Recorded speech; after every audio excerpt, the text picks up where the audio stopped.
I had to tell the waiter twice she wasn't coming before he finally stopped hovering. He kept looking over my shoulder like maybe she'd walk in late, hair wind blown, all flustered and apologetic. But I already knew. You can feel it in your chest when a ritual dies. I sat there anyway. At the table she always said was her dream date spot, dim lighting, tucked in the corner, right next to the window where she once joked she'd say yes if I ever proposed again. 2 candles flickered between untouched silverware. Her wine glass stayed empty. Mine didn't. I ordered the same thing we always did, eggplant rollatini for her, ribeye for me. I even told them to split the tiramisu, like always. Some pathetic reflex of hope, I guess. When the waiter finally cleared the other plate, untouched and still steaming, he gave me that look. You know the one. The "you poor bastard" look. I just smiled and asked for the check. The text had come earlier. Last-minute client dinner. I'm so sorry. Love you. The "love you" felt robotic, like when a stranger ends an email with "best." She didn't even say happy birthday. Not once. Outside, the night felt colder than it should have been for April. I was slipping into my coat when my phone buzzed again. Not her this time, Amex. A notification popped up for a charge on our shared travel card. I only keep that one open because it earns triple miles on hotels. My name's on it, but she books most of our trips with it. Usually legit, weekend getaways, work travel, boring adult stuff. But this time, a suite. Suite 512. Downtown. Less than 5 miles from the restaurant. And the name on the reservation wasn't hers. It was Gregory Vaughn. I hadn't heard that name in months. But I remembered the way she used to say it at those holiday events, when she thought I wasn't listening. The way her voice dipped when she said, "Greg, can you hand me that?" Like every vowel was a favor. He was a client of hers once. Big firm, high-profile merger. Divorced. Smooth talker. Slipped me his card once and said, "If you ever want to try the single life, I've got a boat and 2 dogs that don't argue." I'd laughed, but now my jaw locked as I stared at that suite number. 512, not a standard room. A suite. Champagne and robes and mirrored ceilings kind of suite. I got into my car, but didn't drive home. Just sat there in the lot, headlights off, phone in hand. I stared at the photo of her I had saved. Our last trip to Santa Fe, wind tugging at her scarf, her eyes squinting into the sun. I wondered when that version of her died. Maybe she didn't die. Maybe she just evolved into something shinier. Hungrier. My thumb hovered over her contact for a full minute. I didn't call. What was I supposed to say? "Hey honey, happy birthday to me. Are you enjoying your champagne-soaked adultery?" No. I needed to see it. Not to confront her. Just to know I wasn't going crazy. So I drove. The hotel wasn't even discreet. One of those rooftop pool types with a glowing red sign, and valet guys who pretend they're too busy to notice infidelity arriving in black SUVs. I didn't park close. I slid into a coffee shop across the street and ordered a bitter espresso I didn't need. The barista tried to make small talk. I nodded and looked busy, but I kept my eyes on the revolving glass door. 10 minutes later, I saw them. She was in the green dress. The one I got her for this night. Said it matched her eyes. Said it would go perfect with the gold earrings she rarely wore. That dress wasn't meant to be peeled off in some hotel suite with a man who wasn't her husband. They stepped off the elevator laughing, hand in hand, like teenagers on prom night. I could have gotten out, walked across the street, made a scene. Instead, I took a photo. Just one. Enough to remind myself I wasn't paranoid. Enough to say, later, I didn't imagine this. Then I sent the text. Send my regards to the man in suite 512. That's all. And if you're still listening, do me a favor and tap that subscribe button. Most of you hear these stories without ever hitting it, but for the people behind this channel, it really does keep us going. Anyway, 15 minutes later, the tires screamed into our driveway. And that's when the real story began. I didn't go home right away. I circled the block 3 times before pulling into the side alley next to the hotel. There was a loading zone with no cameras, just enough shadow to park without attracting attention. From there, I had a perfect view of the lobby's glass walls and the elevator bank inside. I turned off the engine.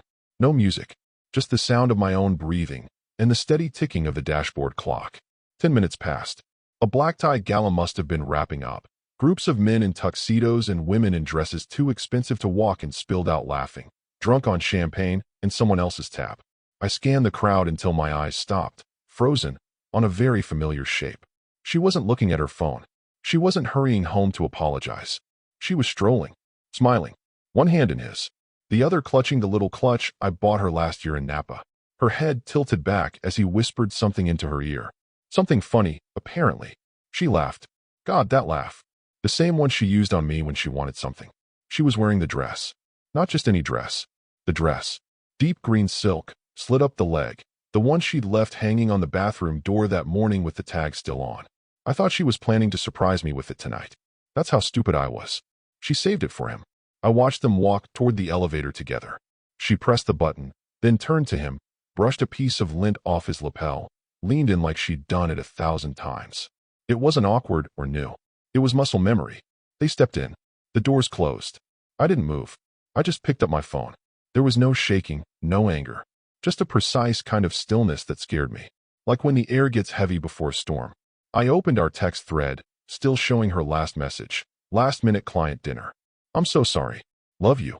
I typed back. Send my regards to the man in suite 512. Then I hit send. I watched the screen for 3 seconds before locking the phone. That was enough. No follow-up. No emoji. No fight. Just truth, delivered like a scalpel. She'd recognized the number. She'd recognized the message. And more than anything, she'd recognized that tone, my voice, but without its warmth. That was new. That was going to scare her more than yelling ever could. I didn't wait to see her reaction. Didn't wait to watch her come flying back out of the hotel in panic, or him trying to figure out why her mood suddenly snapped in half. That part didn't matter. I drove home, slow and deliberate. Stopped for gas I didn't need. Picked up milk just because the fridge was low. My hands never shook. That, more than anything, told me I'd already crossed some internal line. There's a moment in every man's life where something clicks, and it never unclicks. When the version of you that tolerated the lies quietly puts down the leash and walks away. I hit that point somewhere between the second turn around the block and watching her touch his chest like it belonged to her. The house was dark when I pulled in. Her car wasn't there, obviously. I parked in the garage, took my time locking the door, then walked inside. And then, I cleaned. I wiped the counters. Threw away the candle she bought for our romantic nights. Took her wine glasses down from the shelf and boxed them. Nothing violent. Just subtraction. Removing traces of fiction. I even turned down the bed in the guest room. Left a bottle of water on the nightstand. No note. She wasn't worth the ink. I checked my phone one last time before bed. 10 missed calls. 3 voicemails. I didn't listen to a single one. The last message? I'm coming home. Please just wait. I can explain. I didn't respond. Because by that point, I wasn't angry. I wasn't hurt. I was something much worse. I was awake. 15 minutes later, right on cue, I heard the screech of tires tearing into the driveway like a crime scene just got discovered. Headlights cut through the window blinds. Then nothing. Just the car, doors slamming shut with enough force to rattle the hallway pictures. She didn't knock. She didn't ease the door open with guilt softening her steps. No, she threw it open like the house was on fire, and only I could put it out. Still wearing the green dress, now wrinkled and crooked. Her heels weren't even on right. One strap dangling like she'd sprinted half a block to get here. Her makeup, once perfectly sculpted, had surrendered to tears and sweat. Mascara streaked down both cheeks like racing stripes. I didn't move. I sat on the armrest of the living room couch, a glass of water in my hand, TV on but muted. A cooking show. Something about braised short ribs. She stumbled in, clutching her phone like it might morph into a time machine if she held it tight enough. I can explain, she stammered, voice already cracked like glass hit by a hammer. It's not what you think. I took a sip. Is it suite 513 then? Her face twitched. You could almost hear her brain scrambling through excuses like flashcards. She stepped forward like she expected me to reach out, to hold her, to say please just tell me it meant nothing. But I didn't. I didn't flinch. I just stood, calm, measured. I walked to the hallway and pointed toward the guest room at the far end, past the laundry room, and the wall calendar still frozen on my birthday. That's where you'll be staying until you find somewhere else. She blinked, stunned like I'd spoken in a language she never learned. Wait, what? No, you don't understand, she said, following me now. It was just drinks. We were talking about a project. He's going through a hard time. Greg just... I held up a hand. I didn't ask, I said. And I don't want the rehearsal. Save it for someone who hasn't seen the trailer already. She tried to laugh, that nervous laugh she used when a joke flopped in public. You're being paranoid. Overreacting. You didn't see anything. You're assuming. I turned to her slowly, eyes level. I saw your hand in his. I saw you wearing the dress I bought you for tonight. I saw you smile like a woman who forgot she was married. She tried again. It was nothing. You know how clients are. Sometimes they get too comfortable, too friendly. I didn't want to make a scene. I cut her off. You made a scene the moment you booked a suite under his name. You made a scene the moment you stepped into that elevator like it was your new address. That one hit her. Her bottom lip trembled. She looked like a marionette whose strings had been cut mid-performance. She sat down on the bench by the stairs, cradling her head in her hands. "You're not even going to yell?" she whispered, as if my silence was the loudest betrayal of all. I leaned against the banister. "No. Yelling would imply I still believe we're in a fight that ends with forgiveness. We're not. We're in a process now. And that process ends with you not living here." Her shoulders collapsed. "I messed up," she said finally, voice small. "But we've been through worse. You forgave me when I wrecked the car, when I lied about the credit card. And you cashed every ounce of goodwill I gave you," I said. "Congratulations. The account's empty now." Silence stretched between us like a rubber band pulled too far. I could see the gears turning, calculating which lie might still land, which emotional appeal might trigger the old version of me, the one who always gave in.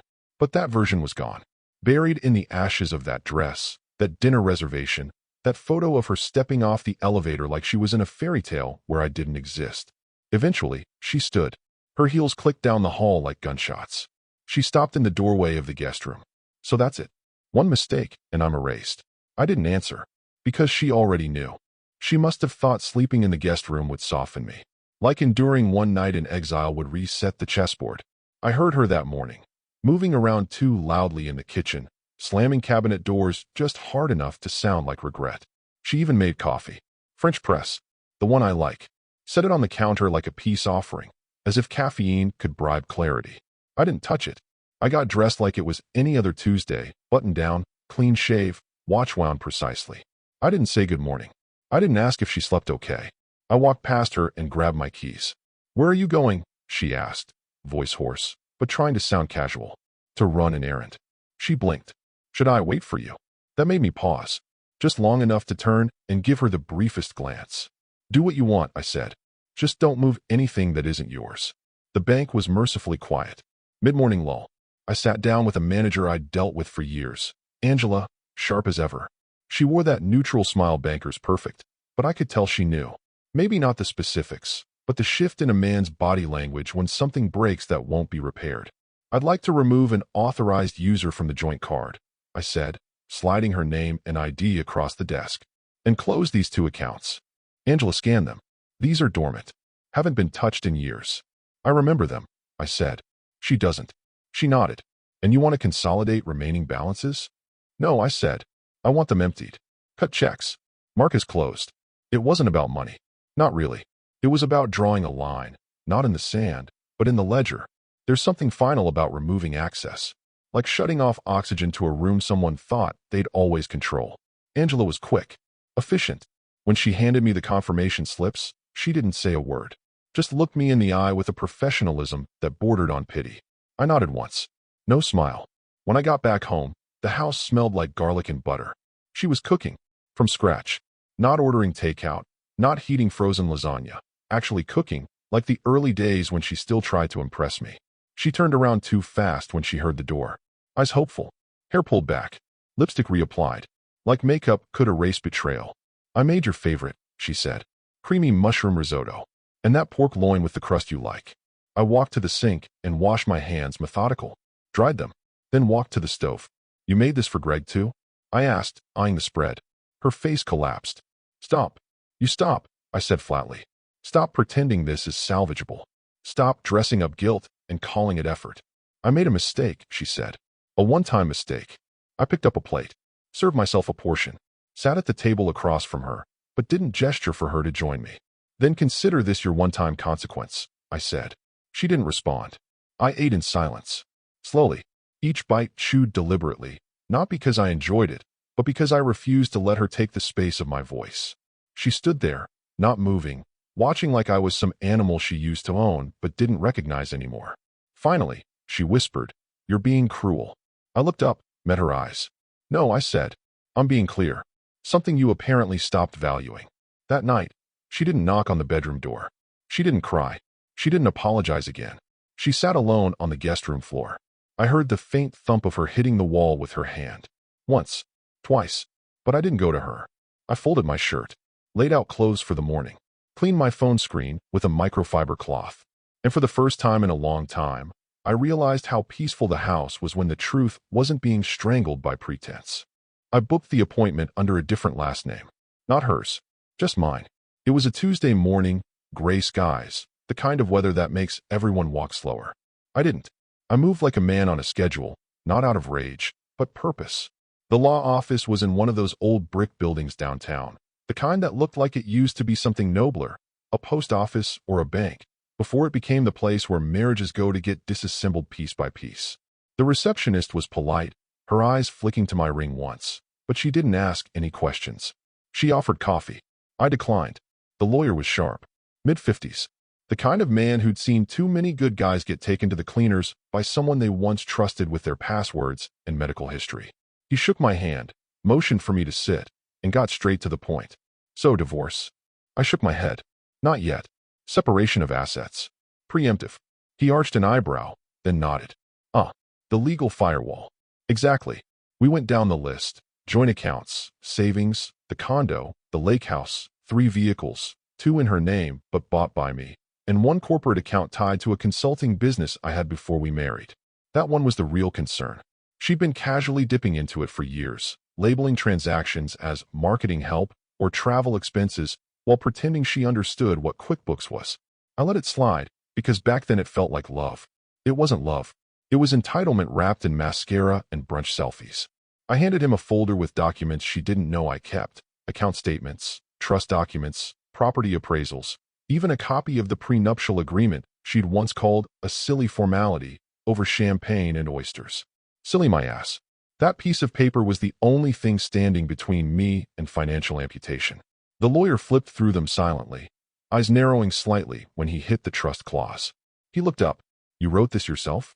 With my father, I said. He helped me structure it before he passed.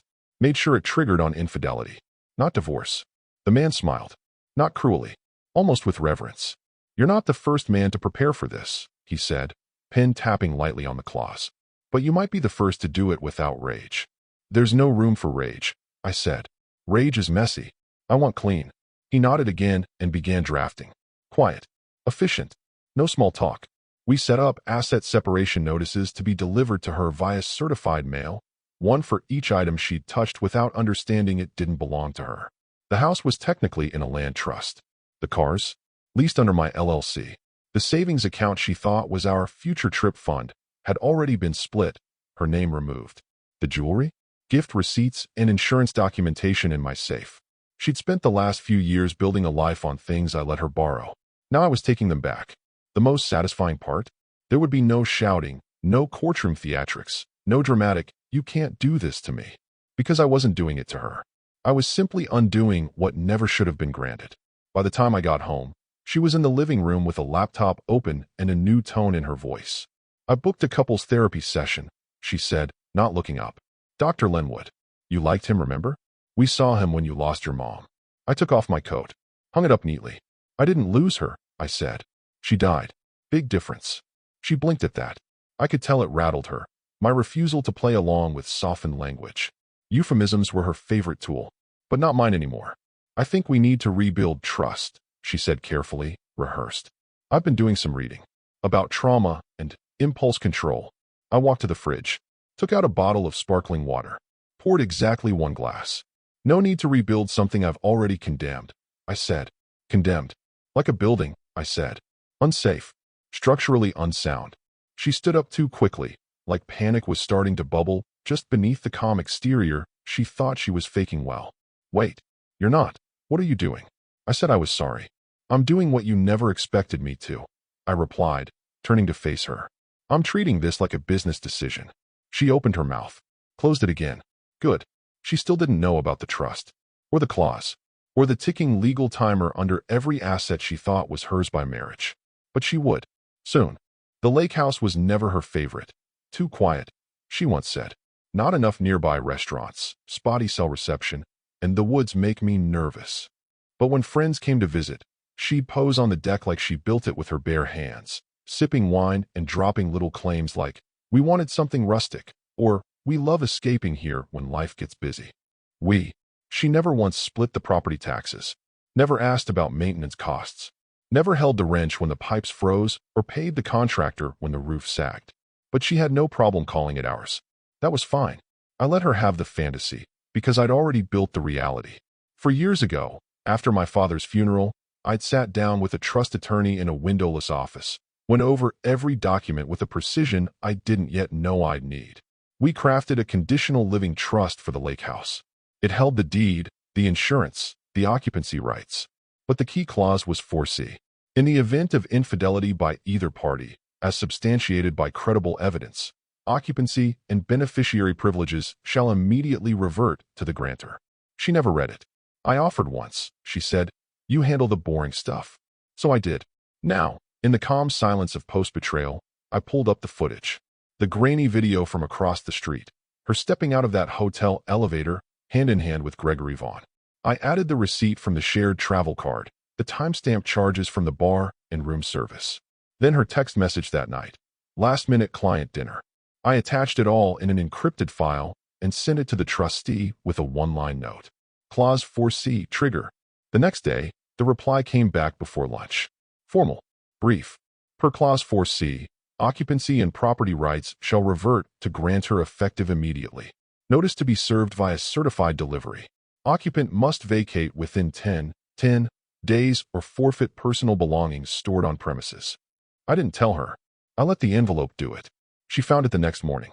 I heard the door creak open, her slippered feet pad down the hallway, then the telltale shuffle of a hand flipping through mail that wasn't hers to open anymore.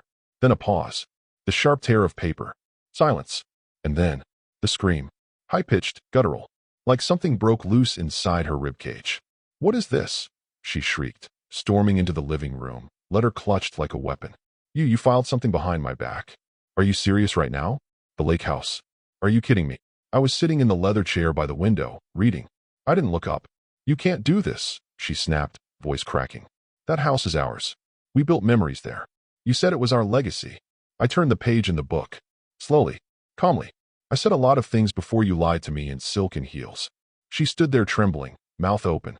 "You didn't even tell me. You let me find out through a damn envelope, like some eviction notice." I met her eyes finally. "That's exactly what it is." Her face fell. She folded the paper, unfolding it again as if the language would change if she read it harder. "This can't be legal. You can't just strip me out of it with a trust." "It's not just a trust," I said, my voice flat. "It's foresight.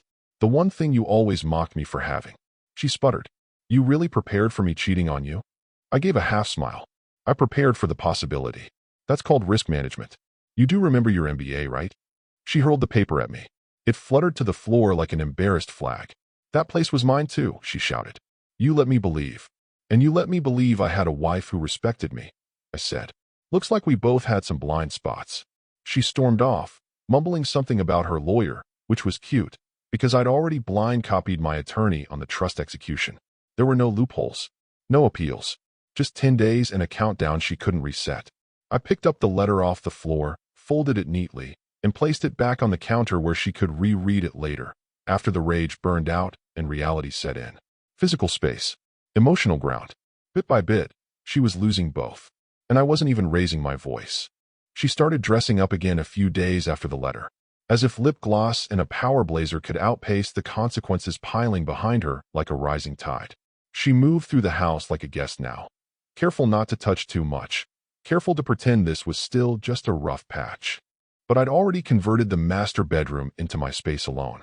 She stayed in the guest room, walking barefoot like even the floorboards were judging her. Then came the knock on my home office door. She never knocked before. "Hey," she said softly, like the hallway might overhear. "I need to talk to you. It's work-related." I closed my laptop without looking at her. "Go on." She stepped inside, holding her phone like a live grenade. "There's been an issue with Greg." His name came up in the firm's internal audit. "Apparently, there's a problem with the way our dinner was billed. It triggered something." "Billing a hotel suite as a client expense will do that," I said dryly. She flinched. "It wasn't. Look, that's not the point. The point is, he's technically under another partner's portfolio. It's a client conflict, and HR is looking into it now. And his wife, she found out." I leaned back in my chair. "You surprised?" "Because I'm not." She tried to smile. It didn't land. "They're trying to frame it like I poached a client. Like it was about money. But it wasn't, you know that. It was personal. Dumb, but personal. Dumb is generous, I said. Unprofessional, unethical, and colossally short-sighted are closer. She sighed and dropped into the armchair across from me. His wife hired a PR firm. She's threatening to leak internal firm communications, claims of favoritism, abuse of influence. I don't know how much they have, but there are emails, dinner reservations, calendar entries, and the dress, I added. Don't forget the birthday dress. She winced. They're asking questions. My boss wants a meeting.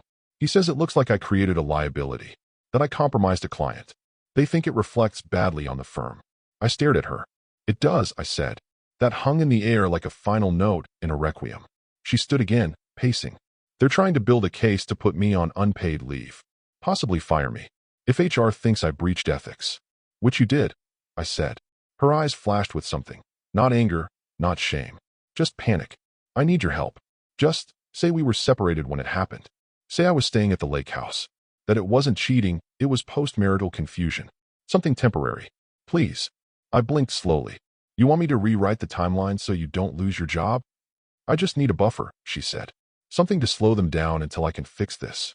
By fix, you mean spin, I said. She said nothing. Her eyes shimmered with that watery shine that once meant something. Now it just looked like a performance with poor lighting. I stood, walked past her to the door, held it open. She didn't move. I supported your career, she said, voice trembling. Every step.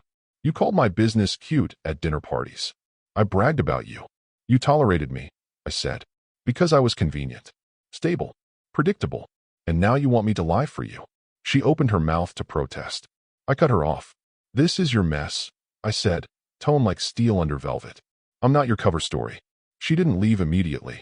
She stood there like a statue built from regret and failed angles, waiting for some hint of softness. But I didn't give it. Eventually, she walked out. Quietly. No slam. No door shake. Just silence.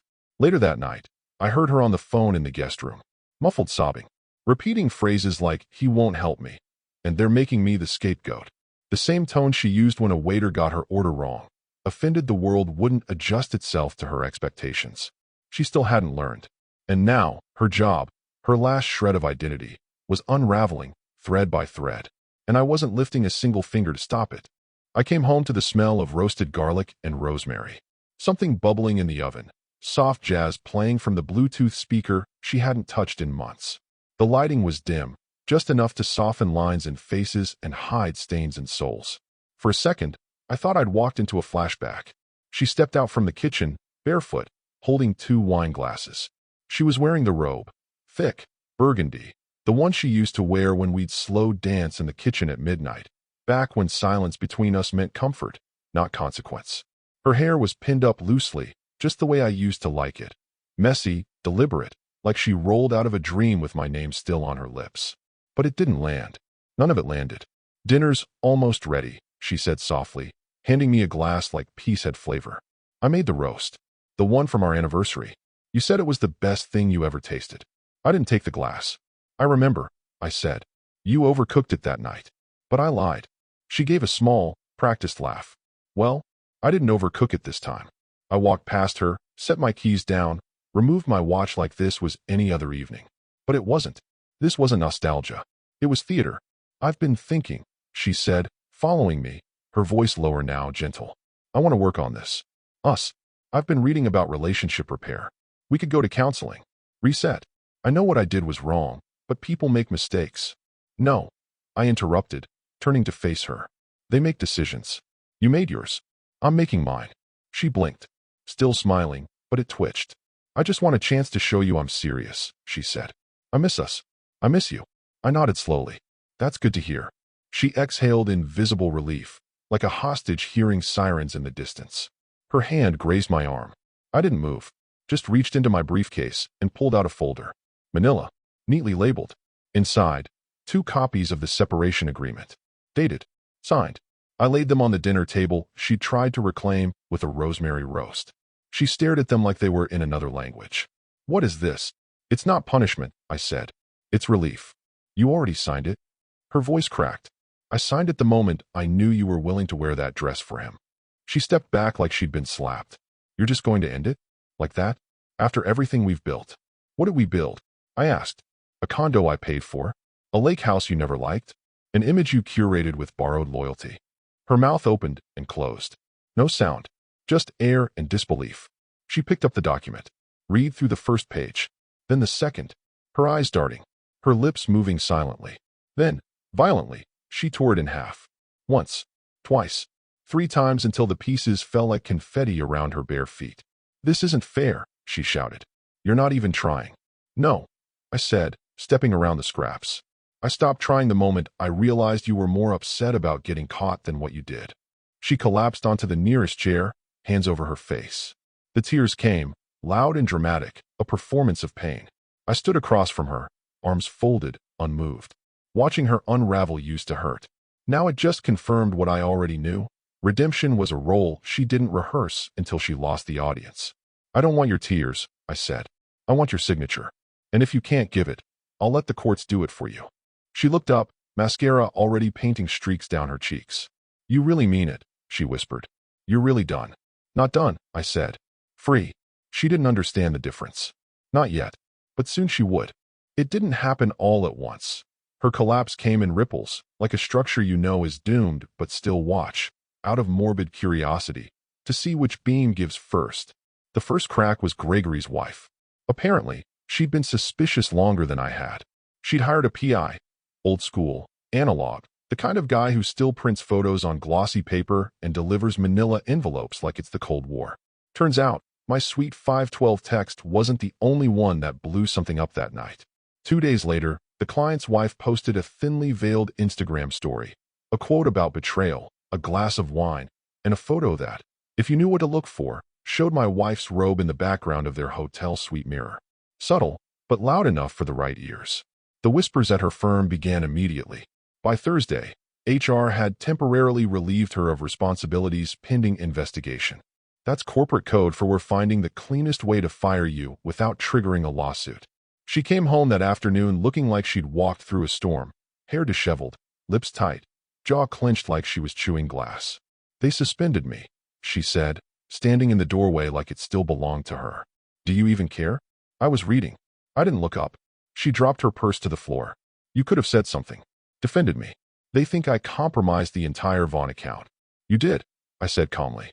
"And now the PR team gets to bill twice. Once to fix his mess, once to bury yours." She didn't respond. Just stood there, waiting for some crack in my resolve that never came.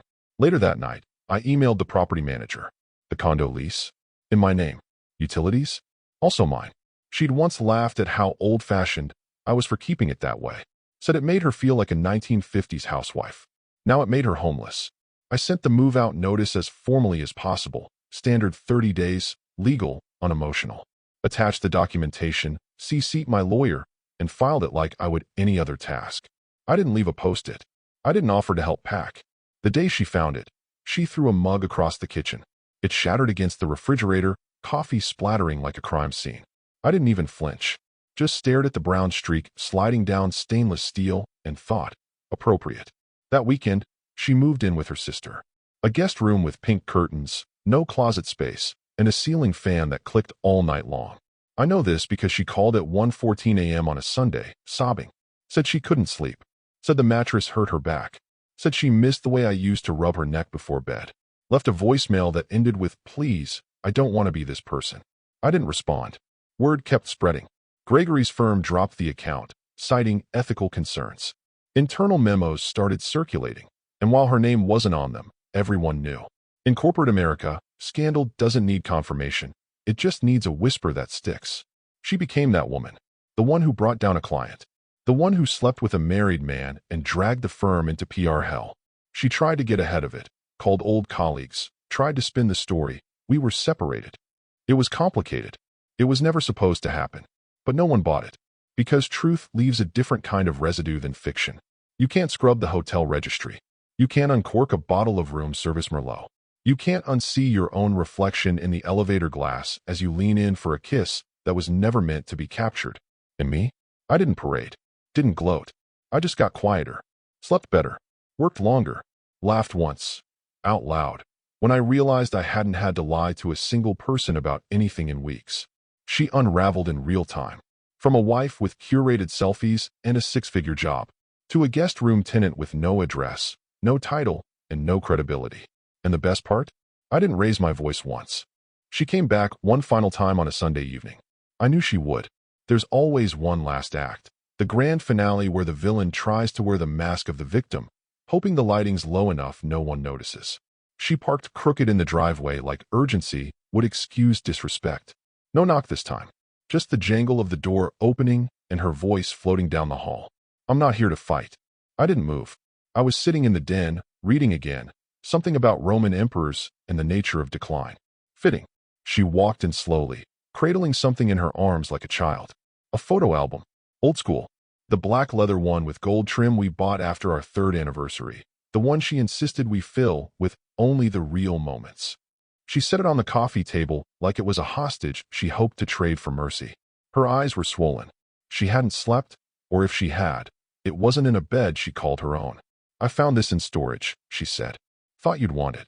I said nothing. She opened it slowly, flipping past the first few pages. Her finger landed on a picture of us in Venice, sunlight bouncing off the canal, her hair caught in the wind, my hand on her lower back. It looked like love. It wasn't. You were my best friend, she said, voice breaking. Before everything. You made me feel safe. Like I didn't have to pretend. I looked at the photo for a second. Not for nostalgia. For irony. That smile of hers had been rehearsed. Perfectly timed. Like everything else. I lost everything, she whispered. My job. My friends. My name at the firm is poison. My sister's already hinting I should find somewhere else. I picked up the photo, slid it gently from the sleeve. Held it between my fingers. Then I handed it back to her. No, I said, calm as breath. You didn't lose anything. You threw it. I just stepped out of the way. She didn't speak. Her hand trembled as she took the photo. Like it burned. Like it weighed more now than it ever did on paper. I would have done anything to fix this, she said, the last thread of desperation showing. I would have forgiven you if the roles were reversed. I let out a quiet exhale. That's the difference. I don't trade in counterfeit grace. She sat down on the edge of the ottoman like maybe I'd soften. Like maybe proximity could rewind time. But there were no replays. Only aftermath. Her phone buzzed. She looked down and froze. Eyes locked on the screen like it was a verdict. I already knew. Termination. The firm had made it official. She was out. Her name erased from the company's site. Email deactivated. Career abruptly snuffed out like a flame deprived of oxygen. She didn't cry right away. It took a few seconds. Then the sob came sharp and helpless. Shoulders curled inward like she was trying to disappear into herself. I stood, walked into the kitchen, and pulled down a bottle of wine I'd been saving. Not for an anniversary. Not for some empty toast about new chapters. I poured a glass. Swirled it once. Took a sip. She was still sitting there when I returned, face buried in her hands. You know what's funny? I said, voice lighter than it had been in weeks. She looked up, red-eyed and silent. This is the first time I've laughed in a month, I said, smiling faintly. Not a laugh at her pain. A laugh at the absurdity of how long I played the fool. How long I bought the lie. How long I thought love meant giving someone all your passwords and none of your boundaries. She stood up slowly, hugging the photo album to her chest like it might stop the bleeding. I don't have anywhere else to go. You have everywhere, I said. Just not here. She paused in the doorway like she wanted to say something. Wanted to cry again, collapse, beg, twist, spin. I turned my back to her and raised the glass. She walked out. I never saw her again. The story ended the second she lied. I just let her finish writing it.